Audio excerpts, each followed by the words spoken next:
cara kerja filsafat ilmu.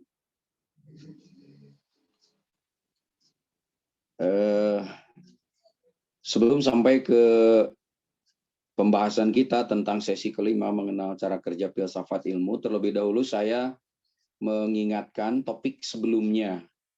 Topik sebelumnya adalah bahasan penting tentang perbedaan konsepsi antara pengetahuan dengan ilmu. Khawatir kawan-kawan ada salah menyimpulkan di beberapa kelas. Jadi sehari-hari kita mengenal istilah ilmu pengetahuan yang sudah menjadi kata majemuk. Ternyata dalam filsafat ilmu, kajian ini dibedakan antara pengertian pengetahuan dengan ilmu yang sudah sering kita sebut dengan istilah ilmu pengetahuan. Baik, sebelum saya melanjutkan pokok bahasan, terlebih dahulu saya ingatkan untuk siapkan catatan, barangkali ada bagian-bagian yang perlu dicatat. Yang kedua, siapkan materi, bisa dilihat yang kemarin dengan yang sekarang, dan jangan lupa ke PJ untuk membuat absen manual, untuk menolong karena absen INOS itu selalu trouble, ada gangguan. Dengan demikian maka materi pun lebih banyak saya share di WA Group ketimbang di download di INOS karena banyak hambatan. Baik, kita mundur dulu kepada sesi minggu kemarin. Ternyata di dalam kajian filsafat ilmu, kita membedakan antara pengetahuan dengan ilmu. Ya, kata kunci pada waktu itu yang kita bahas adalah pengetahuan itu bahan dasar dari ilmu, sehingga ilmu hanya bagian dari pengetahuan. Bagaimana pengetahuan bisa menjadi sebuah ilmu? Ya, pengetahuan ini kemudian harus diolah melalui metode atau cara.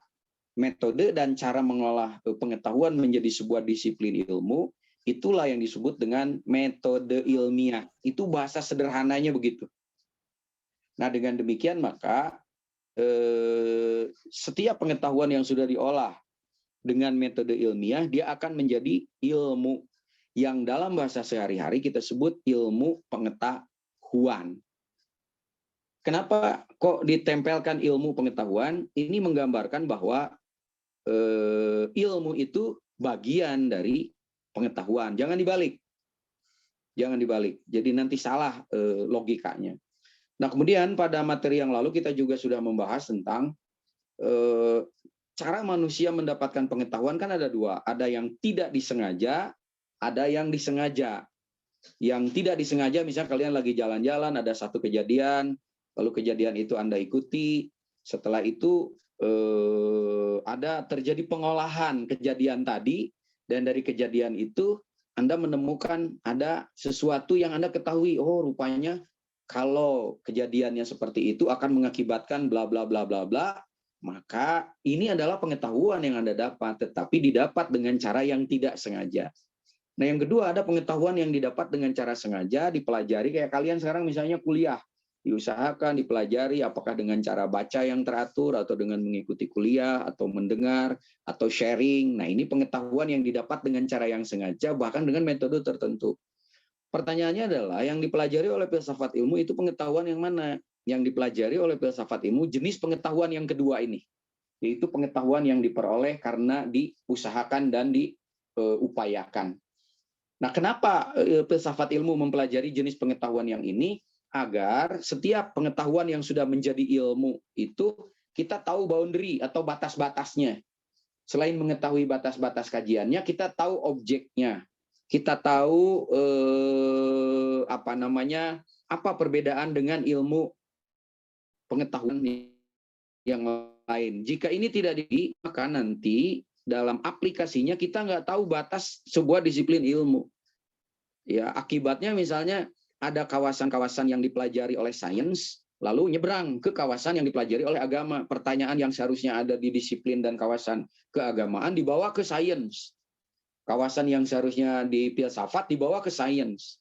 Kenapa? Akibat tidak tahu coupling-coupling dari ilmu pengetahuan gitu. Jadi dari pengkajian tentang ilmu pengetahuan yang luas ini, karena jadi luas kan. Jadi luas sekali bahwa ternyata ada yang disebut pengetahuan, ada yang disebut ilmu. Ilmu itu dilahirkan dari pengetahuan yang sudah diolah. Maka akhirnya filsafat ilmu menyimpulkan bahwa pengetahuan dan ilmu pengetahuan saat ini hanya digolongkan kepada 3 jenis saja.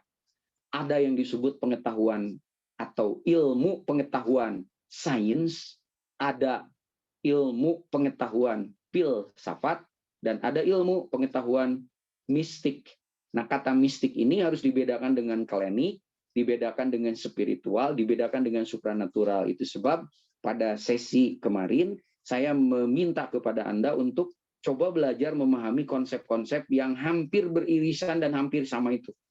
Apa bedanya mistik dengan klinik, apa bedanya spiritual dengan supranatural.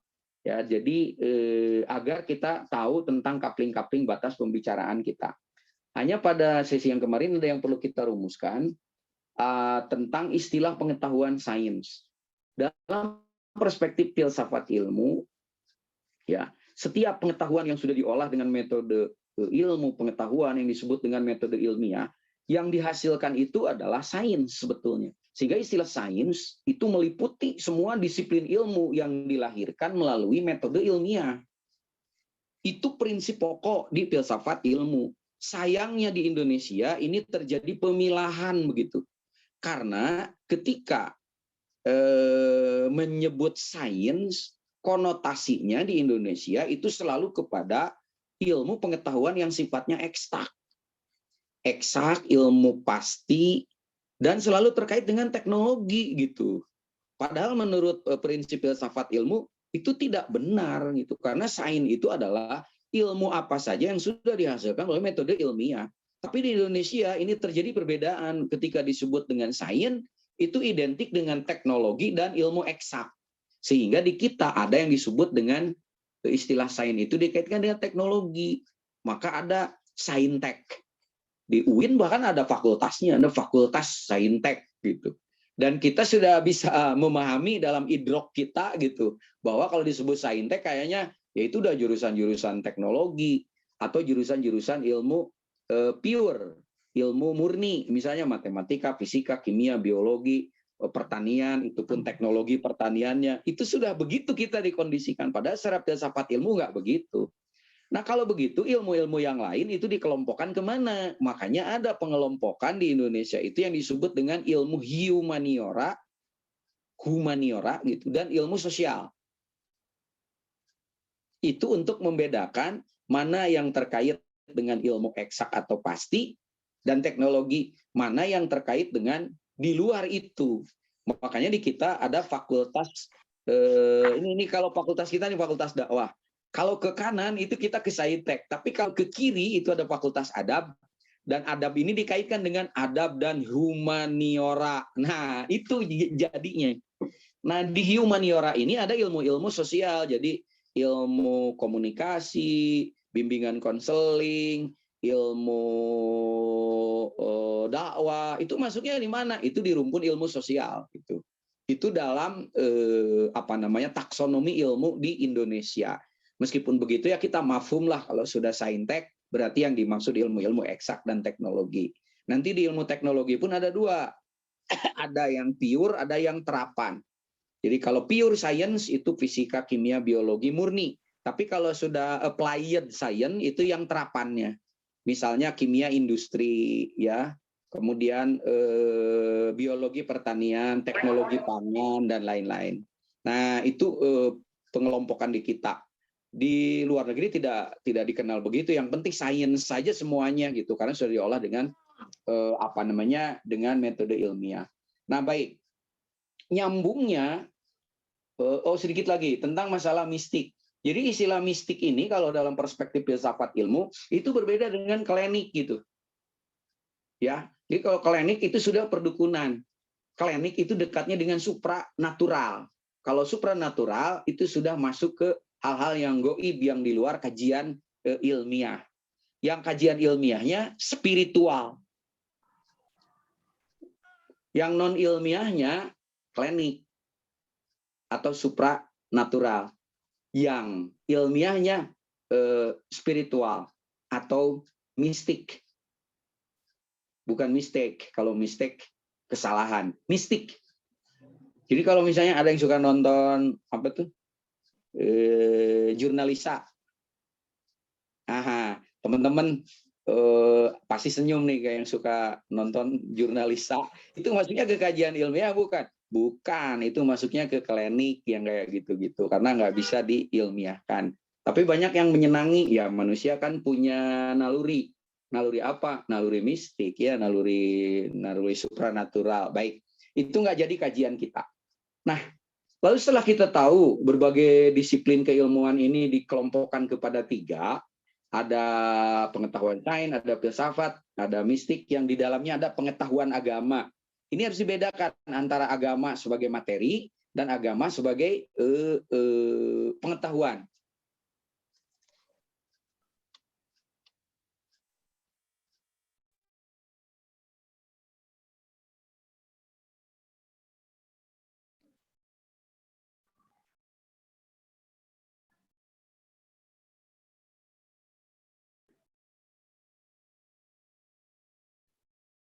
Bapak mohon maaf, barangkali ininya mic-nya ke tutup ya.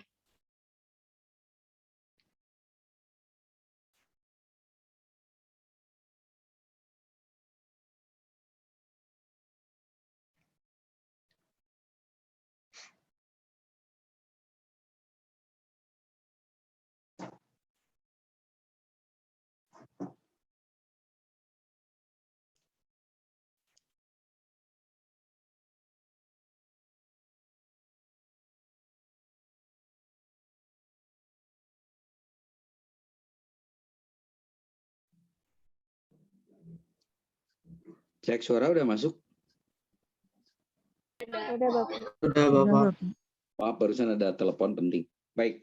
Nah, pengetahuan yang banyak ini pertanyaannya, kalau dari kajian filsafat ilmu nih, itu gimana sih cara dibuat dan dilahirkannya gitu, sehingga banyak disiplin ilmu ini pada akhirnya. Itu pertanyaan filsafat ilmunya. Jadi bagaimana sih pengetahuan-pengetahuan ini diolah melalui metode ilmiah? Nah, langkah kerja, cara kerja filsafat ilmunya itu bagaimana? Itulah pokok kajian kita pada hari ini. Jadi, bagaimana cara filsafat ilmu melihat ilmu-ilmu ini lahir dengan cara apa? Maka disitulah kita mengenal cara kerja filsafat ilmu, mengolah pengetahuan menjadi ilmu. Jawabannya ternyata cara kerjanya itu dengan 3 tahapan, yaitu tahap ontologi, tahap epistemologi, dan tahap aksiologi. Sehingga 3 istilah ini mungkin kalian sudah pernah mendengarnya, tetapi di filsafat ilmu ini kita perdalam, ternyata ketiga istilah ini merupakan langkah kerja gitu loh. Nah, cuman bagaimana cara langkah kerjanya, bagaimana prinsipnya, apa kata kuncinya, itulah sesi kita pada hari ini gitu. Kaitannya dengan yang kemarin. Baik. Mari kita masuk ke materi yang hari ini, yaitu kalau bisa kita mau mengolah pengetahuan apa saja, terutama yang didapat dengan cara yang sengaja, dengan cara ontologi, maka kita harus mengenal bagaimana cara kerja ontologi ini. Tidak hanya sekedar bahwa ontologi adalah berbicara tentang hakikat keberadaan sesuatu, ya tidak hanya sebatas itu gitu. Nah, maka ontologi ini kan dari kata ontos. Ontos itu artinya ada. Jadi ketika pakai prinsip ontologi, kita melihat sesuatu dari keberadaannya. Apakah sesuatu itu benda, manusia, hewan, ilmu, alam, dan lain-lain. Jadi hakikat keberadaannya itu apa? Selain itu juga melihat tentang asal-usulnya. Karena ontologi itu adalah berbicara tentang keberadaan, logos itu berarti ilmu.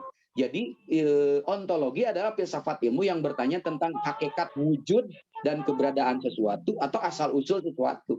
Jika sesuatu itu adalah ilmu, maka muncul kata kunci dalam ontologi. Kata kuncinya misalnya, untuk ilmu. Apa hakikat ilmu itu? Apa hakikat pengetahuan itu? Bagaimana keberadaan pengetahuan? Bagaimana keberadaan ilmu itu? Lalu bagaimana asal-usulnya? Dari mana dia datang? Nah, kata kunci yang dipakai adalah yang tadi. Apa sih hakikat sesuatu itu? Misalnya hakikat sebuah ilmu, ilmunya ilmu psikologi. Maka kalau pakai prinsip ontologi, apa sih hakikat ilmu psikologi itu? Bahkan sebelum ke ilmu kita bertanya, apa sih hakikat psikologi itu? Nah, kata yang dipakai adalah biasanya dua tahap. Satu, mendefinisikan dulu secara bahasa. Yang kedua, mendefinisikannya secara istilah. Mengartikannya, mencari arti secara bahasa, mencari arti secara istilah. Itu langkah ontologi. Misalnya, bimbingan konseling. Kalau pakai prinsip ontologi, kita akan bertanya, bimbingan konseling. Apa sih arti secara bahasa kata bimbingan? Apa arti secara bahasa arti konseling? Lalu apa hakikat bimbingan? Apa hakikat konseling? Itu prinsip-prinsip ontologi. Ya, baru dari situ kita melihat hasil. Maka hasil dari pekerjaan ontologi itu adalah lahirnya berbagai definisi dan pengertian tentang sesuatu itu. Itu langkah ontologi. Lah, definisi itu artinya define. Define itu kan membagi dan membatasi. Sehingga kalau kalian pernah belajar ilmu mantik, ada syarat membuat sebuah definisi. Itu pekerjaan ontologi sebetulnya. Setiap definisi misalnya ada dua syarat, satu jam'un, dua kulun. Pada saat kemarin belajar tentang ilmu mantik. Ya, jam'un itu bahwa setiap definisi harus mampu mengumpulkan seluruh pengertian. Sedangkan kulun, pengertian-pengertian itu meliputi semuanya dan membatasi sesuatu yang kita definisikan. Sehingga nanti kelihatan bedanya dengan yang lain di luar itu. Itu prinsip definisi. Kalau nggak jam'un, ya harus kulun. Meliputi dan menyeluruh. Maka sebuah definisi itu lahir dari proses ontologi. Bahkan kalau Anda melihat, mendefinisikan atau mengartikan sesuatu, selalu ada dari arti bahasa dan istilah. Arti bahasa dan istilah. Coba Anda lihat ilmu dakwah. Apa arti dakwah? Secara bahasa dakwah dari kata da'ayadu, dakwatan dan seterusnya. Tapi secara istilah dakwah adalah kumpulan dari dua pekerjaan ini melahirkan definisi, pengertian, dan batasan. Batasan sebuah disiplin ilmu. Agar kita tahu ketika ngomong disiplin ilmu itu, mbok ya jangan nyebrang kepada batasan yang lain. Nah, yang bahaya, dosen ini kan dia tidak tahu dia lagi ngomong ini, dia nyebrang ngomongin apa saja masuk ke situ. Padahal secara epistemologi, ya salah, nggak boleh begitu. Sebuah disiplin ilmu kan dia konsisten dalam kajiannya, dalam ranahnya. Dan demikian maka ketika kita bercerita tentang konsep ontologi, jadi bukan hanya sekedar berbicara tentang hakikat sesuatu, bukan itu. Tapi mencari tentang asal-usulnya, pengertiannya. Nanti kan dalam pengertian ada sejarah kata. Kata ini munculnya dari mana ya? Sumbernya dari mana? Sampai pada akhirnya diketahui tentang sejarah asal-usul sebuah disiplin ilmu pengetahuan. Nah, itu dalam penerapan di bidang ilmu. Bagaimana dalam penerapan di bidang kehidupan sehari-hari? Prinsip ontologi bisa dipakai enggak? Bisa. Bisa dalam kehidupan sehari-hari. Pola ontologi bisa diterapkan kepada objek apa saja yang ingin kita ketahui dengan kata kunci, apa sih hakikat sesuatu itu. Misal, sekarang sasarannya manusia, bukan ilmu pengetahuan. Pakai prinsip ontologi. Pertanyaannya, apa sih hakikat manusia itu? Nah, kalau misalnya mau mencari apa sih arti manusia itu, ada yang menyebut dari kata manus dan iya, manus itu ini, ya itu ini. Dalam bahasa Sunda, manusia itu disebut dengan jelema gitu.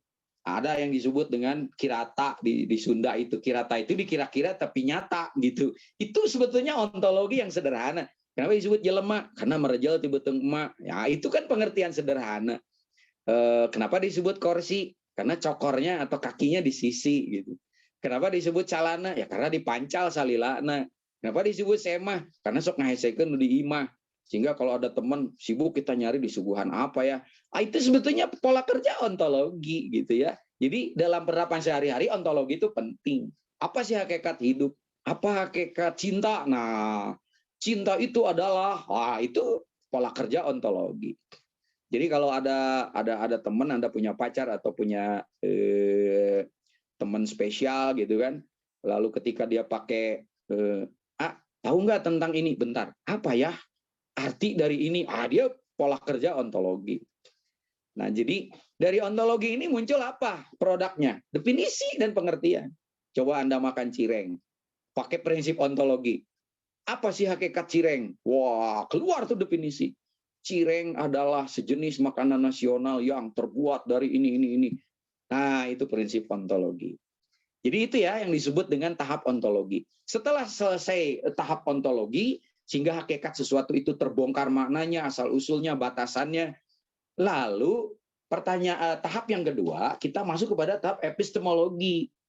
Nah, di tahap epistemologi ini, pertanyaannya diarahkan kepada sesuatu yang sudah diketahui dan didefinisikan. Itu kita pertanyakan bagaimana caranya atau metodenya atau jalannya. Kalau kita pakai yang tadi ilmu. Jadi apa hakikat ilmu pengetahuan? Hakikat ilmu pengetahuan itu adalah ini. Nanti dari mana sumbernya? Ya, sumber ilmu pengetahuan ini dari ini. Tahap epistemologi bertanya tentang bagaimana cara mendapatkannya. Bagaimana tahapan-tahapan metode untuk memahaminya. Bagaimana cara kerja dari sebuah disiplin ilmu. Itu adalah tahap epistemologi.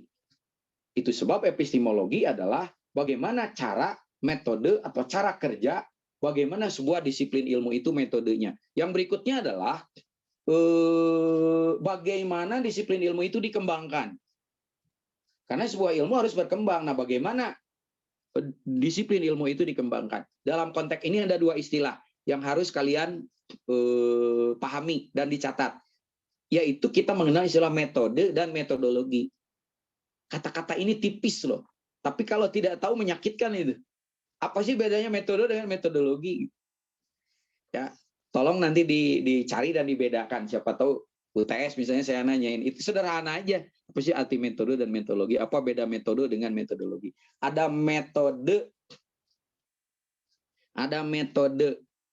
ilmu dakwah, ada metodologi ilmu dakwah. Ayo, apa bedanya? Wah, itu menyakitkan pertanyaannya gitu kalau tidak bisa dijawab. Baik. Nah, apa kelebihan dan kekurangan sebuah disiplin ilmu? Itu kajian epistemologi. Ontologi selesai, epistemologi selesai. Tinggal sekarang sebuah ilmu itu ketika dihasilkan, prinsip ontologi udah, epistemologi udah, lalu ditanya, kalau begitu apa manfaat dan nilai guna dari sebuah disiplin ilmu itu? Itulah tahap aksiologi. Jadi tahap aksiologi adalah tahap bertanya tentang nilai guna dan manfaat dari sebuah disiplin ilmu. Jadi kalau tadi misalnya ilmu bimbingan konseling sudah didefinisikan, sudah tahu metodenya, apa sih manfaatnya? Nah, itu tahap aksiologi. Nah, pada tahap aksiologi ini ada yang disebut dengan problema etis, yaitu problema yang bertanya tentang apakah ilmu itu syarat nilai atau bebas nilai. Kalau bebas nilai, maka ilmu ini tidak membawa nilai apa-apa, tergantung ada di tangan orang yang menggunakannya. Itu kelompok pertama. Kelompok yang kedua mengatakan ilmu itu syarat nilai, karena ilmu itu membawa nilai-nilai tersendiri yang akan mewarnai orang yang mempelajarinya. Itu aliran kedua. Contoh aliran pertama, bahwa ilmu itu bebas nilai, tergantung di tangan siapa yang menggunakannya. Dia bisa jadi baik, bisa jadi buruk. Contohnya kasus bom atom. Ada orang yang menemukan teori atom. Dia pada saat menemukan tidak dipakai untuk membunuh. Tetapi kenapa ada orang-orang sekutu yang membuat bom atom lalu kemudian diledakkan di Hiroshima dan Nagasaki? Bahkan sampai sekarang berapa miliar manusia sudah mati dengan ilmu itu. Ini salah siapa? Salah ilmunya atau salah yang menggunakannya? Itu masalah aksiologi gitu. Jadi prinsipnya kayak gini, gelas itu di tangan Anda bisa dipakai untuk minum, bisa dipakai untuk bunuh diri kan? Bahkan bisa dipakai untuk membunuh orang lain. Lalu salah siapa? Nah, itu satu. Aliran yang kedua mengatakan ilmu itu syarat nilai. Karena setiap ilmu akan mewarnai orang yang mempelajarinya. Orang yang belajar ilmu eksak berpikir nate eksak sampai masalah agama saja, masalah Tuhan saja dipikirin secara eksak. Padahal Tuhan di luar itu. Akhirnya ngaco gitu. Bisa jadi. Ada orang yang belajar ilmu klinik, akhirnya apapun dipikirin secara klinik karena mineng ting nonton si jurnalisa. Jadi segala siun, segala-gala dipikiran aya pocong, aya juri gitu. Kenapa? Ya Anda belajar ilmu itu yang mewarnai Anda. Anda belajar ilmu berkelahi, hayangna gelut Anda belajar ilmu pelet, hayangna melet awewe Nah, berdasarkan aliran ini maka ternyata ilmu itu membawa nilai juga ya. Nah, itu masalah aksiologi. Jadi dengan demikian maka sebuah pengetahuan bisa lahir menjadi sebuah disiplin ilmu dengan 3 pola itu. Itulah yang disebut dengan cara kerja filsafat ilmu melalui ontologi, epistemologi, dan aksiologi. Saya kira pokok bahasannya itu sudah selesai. Itu inti pokok bahasannya tentang cara kerja filsafat ilmu dengan ketiga cara kerja tadi, pola kerja tadi. Saya kira itu pertemuan kita sudah selesai. Kalau ada yang mau ditanyakan, silakan. Izin bertanya, Pak. Boleh. Mengenai tadi apa kajian cara kerja ilmu filsafat ilmu, ada buku dari Kementerian Agama ya, tafsir ilmi. Saya sebagian udah baca dari beberapa bab. Nah, kan itu menggabungkan antara sains dengan Al-Quran, Pak, antara coupling agama dengan coupling sains gitu. Apakah itu masih termasuk kajian dari filsafat ilmu atau bukan? Baik. Nanti ilmu-ilmu ini akan beririsan gitu loh. Makanya di awal kuliah ada tentang objek materia dan objek forma. Objek materia adalah wujud materi yang distudinya gitu. Sedangkan objek forma dari sisi mana dia memandang. Jika ada yang disebut dengan tafsir ilmi, nah di sini terjadi irisan. Jadi irisannya antara satu ilmu tafsir, tapi tafsir itu nanti ada berbagai corak. Ada tafsir maudhu'i, ya, ada tafsir muqarron, ada tafsir ilmi. Itu yang disebut dengan corak atau cara menafsirkannya. Nah, kalau kajian filsafat ilmu, dia tidak melihat hasilnya. Dia tidak melihat sisi pandangnya. Filsafat ilmu, dia hanya akan melihat ketika yang disebut dengan tafsir ilmu ini, pertanyaan pertama adalah siapa dulu yang melakukan ini? Kalau yang melakukan ini adalah seorang, karena di situ ada dua, apakah dia ahli tafsir, gitu, apakah dia saintis? Inilah yang disebut dengan irisan. Maka nanti ada yang disebut dengan major method dan ada minor method. Jadi ketika seorang dia membuat sebuah buku, judulnya adalah tafsir ilmi, kita akan melihat dulu ini, kalau filsafat ilmu nih perspektifnya. Dia ini seorang mufasir yang mempelajari sains atau saintis, yang dia meminjam metode ilmu tafsir untuk menerangkan masalah-masalah fenomena di Al-Quran atau ayat-ayat di Al-Quran yang terkait dengan masalah sains dan teknologi. Sehingga nanti muncul kajian seperti ini. Nah, kalau misalnya nanti dia seorang ahli tafsir yang ternyata dia mencoba memahami tentang fenomena-fenomena dari segi sains, maka major metodenya adalah tafsir. Tetapi minor metodenya adalah sains. Tapi kalau dia seorang saintis, lalu dia mencoba menggunakan pendekatan tafsir, maka berarti major metodenya adalah saintis. Ilmu tafsir digunakan sebagai analisis. Nah, nanti pada tahapannya, filsafat ilmu akan melihat objek yang dikajinya. Misalnya tentang alam. Alam ini terbagi dari mulai asal-usulnya dan lain-lain. Nah, topik-topik ini kita lihat dulu. Apakah topik-topik sains, apakah topik-topik tafsir. Kalau topik-topik sains, berarti major metodenya itu adalah sama dengan sains. Apa itu? Itu yang disebut dengan objek materianya, sama dengan sains. Sains bercerita tentang manusia. Tafsir ilmi juga bercerita tentang manusia. Kalau begitu apa perbedaannya? Perbedaannya si tafsir ilmi ini, dia menafsir manusia itu dari sisi apanya, kan begitu. Nah, karena di sini terjadi kolaborasi antara pendekatan tafsir dengan pendekatan sains, maka kita lihat dia ajak enggak menggunakan ontologinya, epistemologinya, dan aksiologinya. Kalau misalnya ajak menggunakan kaidah-kaidah ilmiah atau kaidah penalaran filsafat ilmu, maka kajiannya itu bersifat ilmiah. Bisa diuji coba, bisa dipertanggungjawabkan karena metodologinya jelas. Tetapi kalau yang disebut hanya tafsir ilmi ini hanya sekedar bagaimana misalnya ada kajian sains tambahan ayat Quran di dalilan. Kalau menurut filsafat ilmu ini nggak konsisten. Ini pengetahuan apa namanya? Ya, karena banyak di kita yang seperti ini. Dia disebut dengan pseudo science. PSEUDO nulisnya. Pseudoscience. Dia tidak jelas metodologi yang digunakannya apa. Yang ada hanya kajian saintis yang sudah mapan, lalu cari-cari dalil Al-Qur'annya. Ternyata di Quran juga ada loh tentang galaksi, tentang Big Bang. Ini loh ayat Al-Qur'annya. Itu bukan ilmu kalau menurut filsafat ilmu. Itu pseudoscience. Dia hanya melegitimasi saja, menafsir-nafsirkan saja. Nah, maka tafsir ilmi ini kita harus lihat dari perspektif filsafat ilmu, itu kajiannya seperti apa.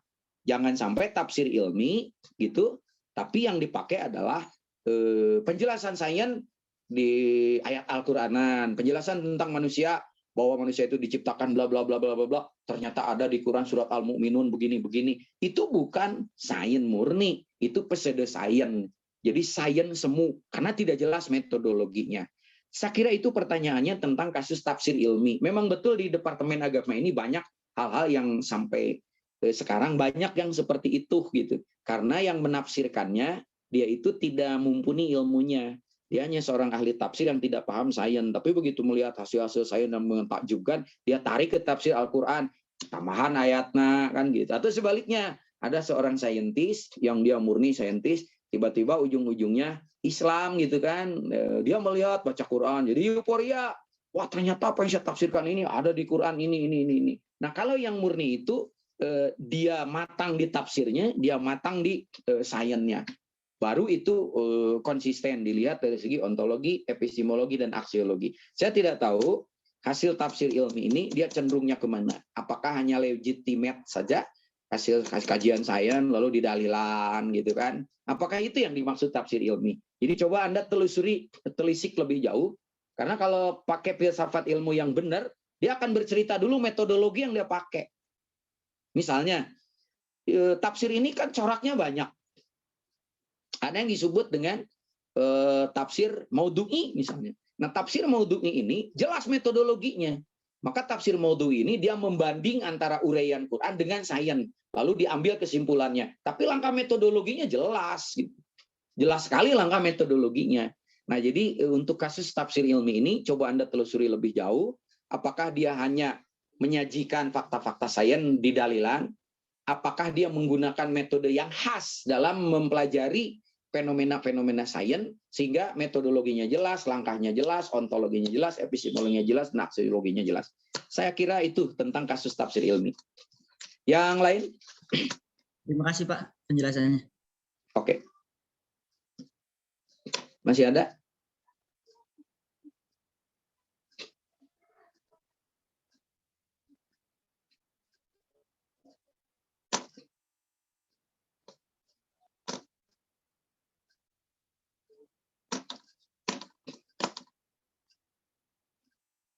Baik, kalau sudah tidak ada, saya kira terlalu jelas tadi menerangkannya begitu. Jadi tidak ada pertanyaan. Mungkin nanti saya akan menjelaskannya tidak jelas supaya banyak pertanyaan gitu. Baik, para mahasiswa sekalian, nanti kita akan ketemu di sesi berikutnya.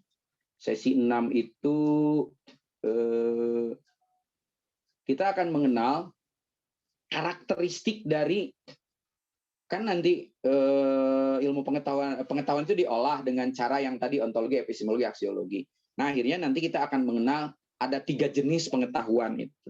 Ada sains, ada filsafat, ada agama. Nah, kalian harus hafal betul cara kerja dan pola pikirnya. Sehingga kalau ada orang yang berpikirnya begini, Anda bisa mengenal, oh dia pakai pola pikir filosofis.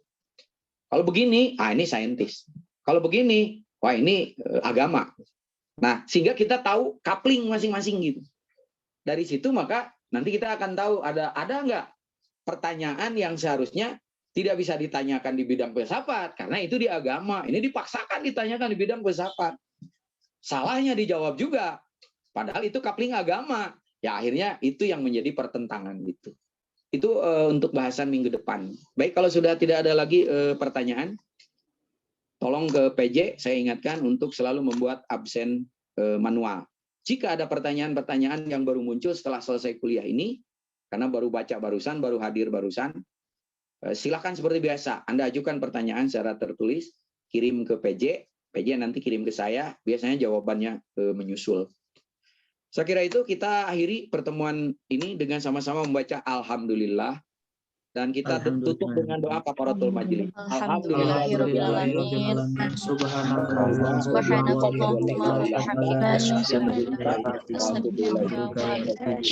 Assalamualaikum warahmatullahi wabarakatuh. Waalaikumsalam warahmatullahi wabarakatuh. Terima kasih banyak Bapak. Tadi foto bersama dulu. Udah keluar. Bapaknya. Direkord di ini kan ya? Si bapak nage henteu hurung kamerana. Asli liur.